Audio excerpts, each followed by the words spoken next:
एक छोटे से गांव में हरि नाम का एक आदमी रहा करता था। वह अपनी पत्नी निर्मला के साथ खुशी से जीवन बिता रहा था। एक बार जब बैगन की रोपाई चल रही थी तो सभी लोग अपने बैगनों की रोपाई करने के लिए अपने अपने खेत पर काम कर रहे थे। भगवान, मैं जा रहा हूँ खेत पे। हमें अपने बैगनों की बहुत ही सेवा करनी पड़ेगी, इसीलिए मुझे अभी ही जाना होगा। और हाँ, थोड़ा लस्सी जरूर ले आना। ठीक है, आप जाइए, मैं ले आऊंगी।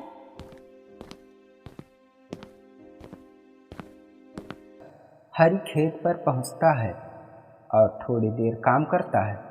तभी उसे दो आदमी आते हुए दिखाई देते हैं। सेठ जी, ये है हरि। इसकी हमेशा फसल बहुत अच्छी होती है। क्यों ना मालिक इसे 10 कुंटल बैगन के लिए बोल देते हैं। गरीब है बेचारा, 10 कुंटल बैगन अगर ले लेंगे, इसका भी भला हो जाएगा और हमारा भी भला हो जाएगा। ठीक है कालू, जाकर इसे बता दो। ए हरी, सुन तो। क्या बात है कालू भाई? सेठ जी तुझसे मिलना चाहते हैं। मुझसे मिलना चाहते हैं? लेकिन क्यों? अरे सेठ जी तेरी फसल लेना चाहते हैं। जा, जल्दी जा और सेठ जी से बात कर। जी सेठ जी। आओ हरी आओ। सुना है तुम्हारी फसल बहुत अच्छी होती है। क्या इस बार फसल हमें दोगे? और हाँ, जो बाजार में रेट चलता है उससे अच्छा रेट मैं दूंगा तुम्हें। मंजूर हो तो बोलो। अरे सेठ जी, ये तो हमारे लिए बहुत खुशी की बात है। तो फिर ठीक है, जिस दिन फसल तैयार हो जाए तो हमें बता देना। मैं अपने आदमियों को भिजवा करके तुम्हारी सारी फसल तोड़वा लूँगा और पैसे भी साथ में भेज दूँगा। इतना कहकर वह सेठ वहाँ से चला जाता है। हरी अपने खेत में फिर से काम करने लगता है।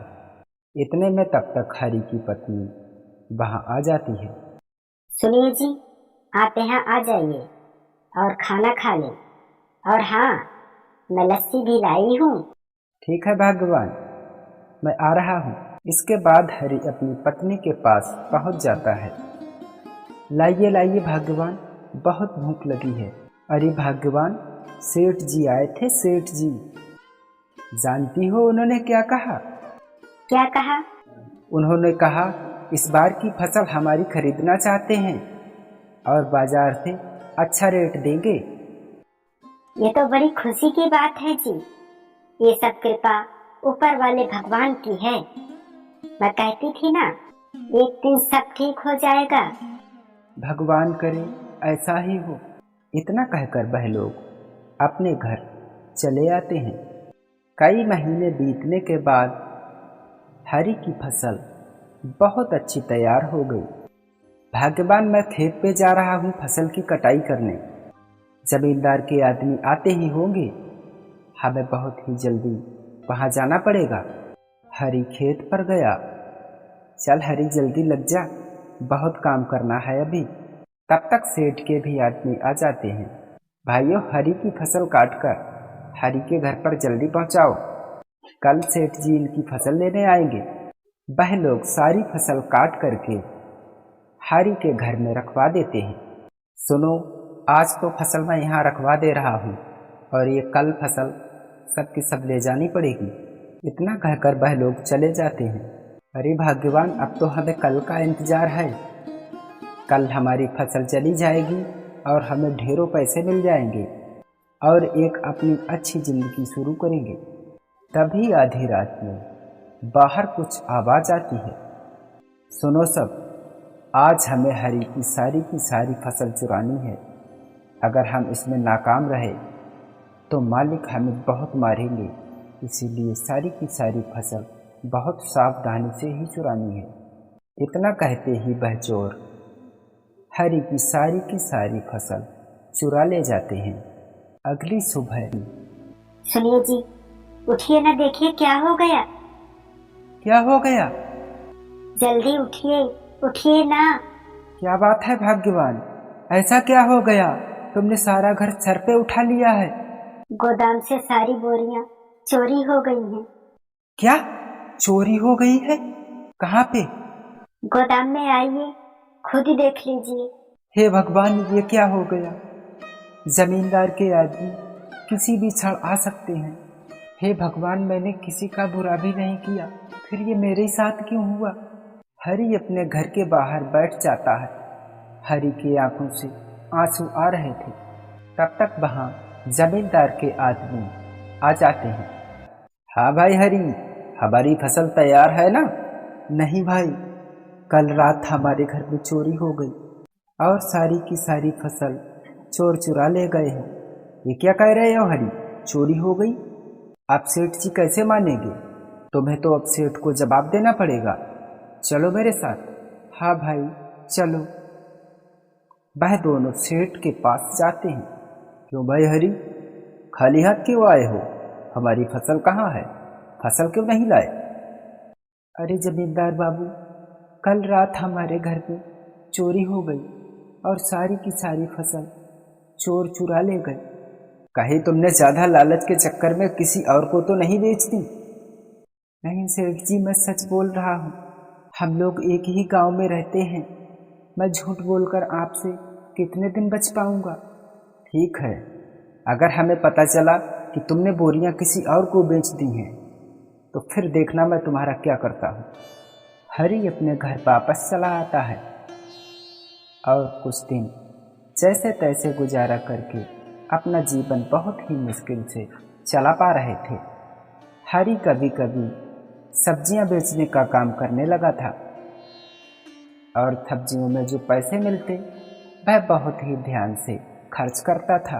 एक दिन हरी की पत्नी, सुनिए ना, कितने दिन हो गए हैं हमें इस तरह से सब्जियां बेचते बेचते, लेकिन हमारा घर बड़ी मुश्किल से चल पा रहा है। घर की भी हालात ठीक नहीं है। हमारा सब्जियां बेच करके गुजारा नहीं हो सकता है। पहले तो हम बैगन की खेती करके कमा लेते थे। साल भर थोड़ा थोड़ा करके गुजारा चल जाता था। अब तो हमें अगली फसल तैयार होने तक इंतजार करना पड़ेगा। आप बताइए ना, ऐसे कैसे घर चल पाएगा? मैं जानता हूँ, लेकिन मैं क्या करूँ, मेरे कुछ समझ में नहीं आ रहा है। तभी हरी थाली में रखा हुआ अचार खाने लगता है। अरे भगवान, अचार! क्या अचार? क्या मतलब है? मैं तुम्हें अचार की तरह दिखती हूँ? आप मेरे बारे में ये सब सोचते हैं? नहीं भगवान, मैं तो ये सोच रहा था हमारी सारी समस्या का समाधान है ये अचार। कैसे? मेरी बात सुनो ध्यान से। तुम अचार बनाना और मैं घर घर जाकर के बेचूंगा। और अगर पसंद नहीं आया तो? अरे कैसे पसंद नहीं आएगा? ये तो तुमने बनाया है भाग्यवान, तुमने।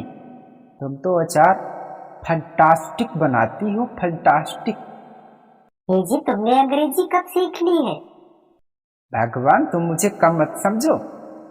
मैं बहुत होशियार हूँ, बहुत। और वह दोनों यही बातें कह करके बहुत ही हंसते हैं। और जब सुबह हुई तो हरी की पत्नी अचार बना देती है। अब हरी अचार लेकर के गांव में चल दिया। हरी एक घर पे जाके रुका। अरे घर पर है कोई भाई? अरे हरी भैया, आप यहाँ कैसे? और ये क्या ले आए तुम? अरे बहन जी, अचार बेचने का काम शुरू किया है मैंने और ये अचार घर घर बेचता हूँ मैं। क्या बहन, आप अचार खरीदना चाहेंगी? जरूर भैया, क्या आप थोड़ा अचार चखाएंगे? उस औरत ने अचार चखा।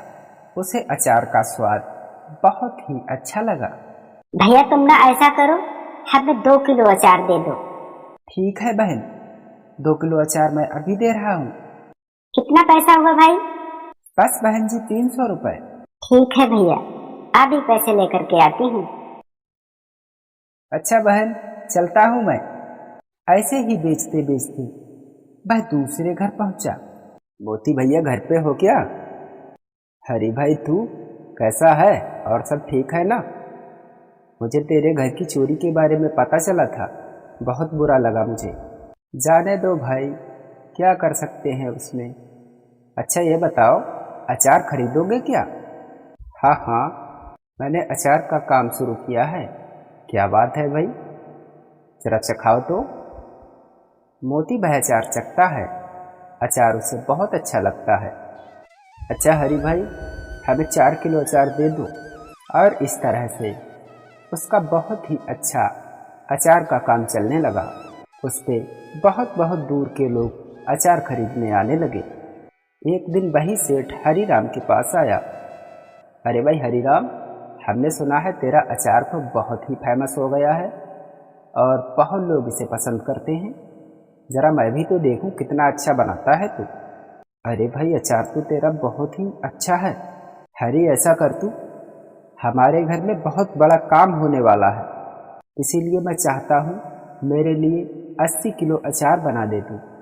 मैं अपने आदमियों को भेज दूँगा और पैसे भी साथ ही भेज दूँगा, और मुझे 80 किलो अचार चाहिए। ठीक है सेठ जी, मैं आपको 80 किलो अचार आज से 8 दिन में बना करके दे दूँगा। हरी और हरी की पत्नी अचार बनाने में जुट जाते हैं। बहुत ही मुश्किल से वह लोग 80 किलो अचार बनाते हैं। भगवान, हमने 80 किलो अचार बना दिया है। अब ये सुबह अचार मालिक ले जाएंगे, उनके आदमी आएंगे और सारा अचार हमारा ले जाएंगे और हमें 80 किलो अचार के बहुत ही ज़्यादा पैसे मिल जाएंगे। भगवान, हमारे तो बहुत ही अच्छे दिन आने वाले हैं। वह दोनों यही सोचकर वह अचार रख देते हैं। जब रात हुई तो वही पुराने चोर फिर आ जाते हैं और वह सारा का सारा अचार चुरा ले जाते हैं। जब सुबह हुई तो अरे भगवान, ये क्या हुआ?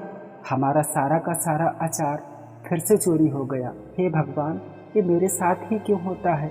अब तो सेठ जी बहुत ही नाराज हो जाएंगे। पिछले बार भी उनके ही काम पे चोरी हो गई थी और आज भी उन्होंने ही हमें काम दिया था और आज फिर चोरी हो गई। अब मालिक हमें नहीं छोड़ेगा। इससे पहले मालिक के आदमी आ जाएं, भगवान, हमें जाना पड़ेगा मालिक के पास और पूरी कहानी बतानी पड़ेगी। हरी तुरंत ही सेठ के पास जाता है। सेठ जी, आज फिर से चोरी हो गई। मैंने 80 किलो अचार बनाया था, लेकिन तैयार अचार रात में चोरी हो गया। हरी, ये मेरे ही काम में क्यों होता है? कहीं तो मुझे बेवकूफ़ तो नहीं बना रहा है? अगर ऐसा तू मेरे साथ बार बार करेगा तो समझ लेना मैं क्या कर सकता हूँ तेरा। नहीं सेठ जी, आप परेशान बिल्कुल ना होइए, मैं फिर से आपके लिए अचार बनाता हूँ। इतना कह करके हरी अपने घर वापस चला आता है और एक आध दिन बीत जाने के बाद वह अपने घर में खाली मटके रख देता है। आज देखेंगे कैसे चोर आते हैं। तभी थोड़ी देर में आवाज़ आने लगी, अरे बचाओ, अरे बचाओ, बचाओ, मेरी आंखें जल रही हैं, मुझे बचाओ। इतना सुनते ही हरी उनके पास गया। अब कैसा लग रहा है तुम लोगों को? तुम्हें चोरी करते शर्म नहीं आती है? मैंने तुम्हारा क्या बिगाड़ा था? तुमने हमारे हंसी खुशी परिवार में आग लगा दी। ये चोरी बोरी का काम क्यों करते हो? इसकी तो तुम्हें बहुत ही बड़ी सज़ा मिलेगी। हरी भैया, हमें माफ़ कर दो, हमें माफ़ कर दो। ये मैंने अपनी मर्जी से नहीं किया। क्या कह रहे हो तुम? अपनी मर्जी से नहीं किया? हाँ हरी भैया, यह काम हमें सेठ के मुनीम ने करने को कहा था। उसने इस काम के मुझे पैसे दिए थे। इतना सुनते ही हरी को बहुत ही ज़्यादा गुस्सा आ जाता है। हरी तुरंत ही सेठ के पास जाता है। सेठ जी, हमारे घर में चोरी आपका मुनीम कालू कराता था। क्या कह रहे हो हरी? तुम्हारे घर में चोरी कालू कराता था? फौरन कालू को बुलाया जाए। जब कालू आया तो हरी भैया, हमें माफ़ कर दो, मैं ज़्यादा लालच में आ गया था, हमें माफ़ कर दो। आइंदा मैं कभी चोरी नहीं करूँगा, हमें माफ़ कर दो। नहीं कालू, तुम्हें माफ़ नहीं किया जा सकता है। अगर तुम्हें माफ़ किया तो तुम्हारी और हिम्मत बढ़ेगी और तुम्हें देख करके और भी लोग चोरी करना सीख जाएंगे। इसीलिए तुम्हें माफ़ नहीं किया जा सकता है। इसकी तो तुम्हें सज़ा ज़रूर मिलेगी। इतना कह करके वह पुलिस बुला लेते हैं और उस कालू को पकड़वा करके जेल भेज देते हैं। और इधर हरी का अचार भी तैयार हो गया था। ये लो सेठ जी अचार, आखिरकार हमारा अचार आपके घर आ ही गया। हाँ भाई हरी, तुम बिल्कुल ठीक कह रहे हो। बहुत ही मुश्किलों के बाद तुम्हारी आज कोई चीज़ हमारे घर पर आई है, ये लो पैसे और आराम से रहो। अब हरी बहुत ही प्रेम से रहने लगा। उसका अचार का बिजनेस बहुत ही ज़्यादा अच्छा चलने लगा। दोस्तों, हमें उम्मीद है आपको यह कहानी पसंद आई होगी। कहानी पसंद आई हो तो वीडियो को लाइक कर दें, चैनल को सब्सक्राइब कर लें ताकि इसी तरह की कहानी और वीडियो आप लोगों तक पहुंच सके। वीडियो देखने के लिए बहुत बहुत धन्यवाद।